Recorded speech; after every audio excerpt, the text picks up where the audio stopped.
গরুর পাশে থাপড় দেওয়া যায়, বাবার সাথে আসলে আসলে এটা করা যায় না। সব ধরনের গরুই আছে, আর বেশিরভাগ গরুর দাম একটু বেশি। আমাদেরকে জিজ্ঞেস করলে যদি দাম কমাতে বলে তো কমায় না।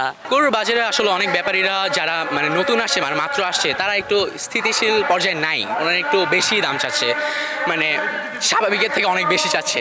আর যারা ধরেন আগে আসছে একটু, তারা বাজেটটা একটু বুঝছে, তারা ধরেন একটু কম চাচ্ছে, ধরেন 1 লাখের গরু 1,50,000 চাচ্ছে। আর যারা একটু নতুন আসছে 1 লাখের গরু 2 লাখ চাচ্ছে ডিরেক্ট। আর এমনি আমরা ফ্যামিলির জন্য আসি মাঝে মধ্যে দেখতে, হাটের ব্যবস্থা বুঝে যাই, বুঝলে যেদিন আর কি কম দেখবো সেদিন এসে কিনে নিয়ে চলে যাবো। বন্ধু বান্ধব মিলে আসলে অনেক ভালো লাগে। হাটে সবসময় পুলিশ আর র্যাব থাকে, আমাদের কোনো প্রবলেমও হয় না, প্লাস সিকিউরিটিও আমার কোনো প্রবলেম হয় না। আমরা কোনো দিন মানে কোনো চিন্তাই বা কোনো টাকা হারানো এরকম কোনো সিচুয়েশনে পড়ি নাই। বাবার সাথে হাটে আসলে আসলে গরুর দামটা জিজ্ঞেস করা যায় না। বন্ধু বান্ধবের সাথে আসলে একটা আলাদা ফিলিং থাকে, বন্ধুরা আমরা সবাই একসাথে ঘুরি। প্লাস হলো যে আমাদের গরুর পাশে থাপড় দেওয়া যায়, বাবার সাথে আসলে আসলে এটা করা যায় না। এটা মানুষের পার্সোনাল চয়েস থাকতেই পারে। লাল গরু হবে, একটু শাহিওয়াল হবে, তারপরে একটু চুজটা একটু বড় হবে, এটাই স্বাভাবিক একটা ভালো লাগা সবাই। গরু খুবই ভালো, সুন্দর। লাল গরু এখানে একবার বেশি এসেছে, মানে লাল গরু সুন্দর দেখলেও মনটা খুশি হয়ে যায়। আর আমাদের ছেলেদের তো গরুর নেশা বেশি, গরু দেখলেই মন খুশি হয়ে যায় আর কি। গরুর দাম কত দিয়েছেন? 550 550। কত হলে বিক্রি করবেন? সে আমার ব্যাপার। লস হবে। কেন লস? ওর দাম বলে না, যে দাম কম বলে। দাম বেশি কেন হতে হবে?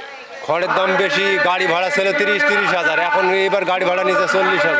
এখানে খাবার দাবার থাকা এবং সকল নিরাপত্তার বন্দোবস্ত রয়েছে।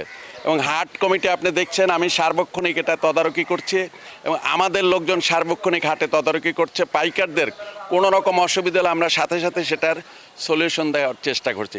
কিছু ছোটোখাটো টুকটাক ভুল ভ্রান্তি এটা তো থাকতেই পারে, এবং সেটা আমাদের হাটে ইনশাল্লাহ এখন পর্যন্ত সেরকম কোনো মেজর ভুলভ্রান্তি হয় নাই, এবং পাইকাররা সবাই আলহামদুলিল্লাহ ভালো অবস্থায় আছে। এবং আমরা মনে করি হাটের শেষ দিন পর্যন্ত পাইকারদের সমস্ত নিরাপত্তা থাকবে। এখানে যথেষ্ট পরিমাণ আইন শৃঙ্খলার লোক রয়েছে, এবং আমাদের র্যাব পুলিশ ভাইয়েরা আমাদের সার্বক্ষণিক আমাদের সহায়তা করছে, এবং হাট কমিটিও সার্বক্ষণিক এটা তদারকি করছে। এবং এই হাটটি কমলাপুর একটি প্রাচীনতম ঐতিহ্যবাহী হাট।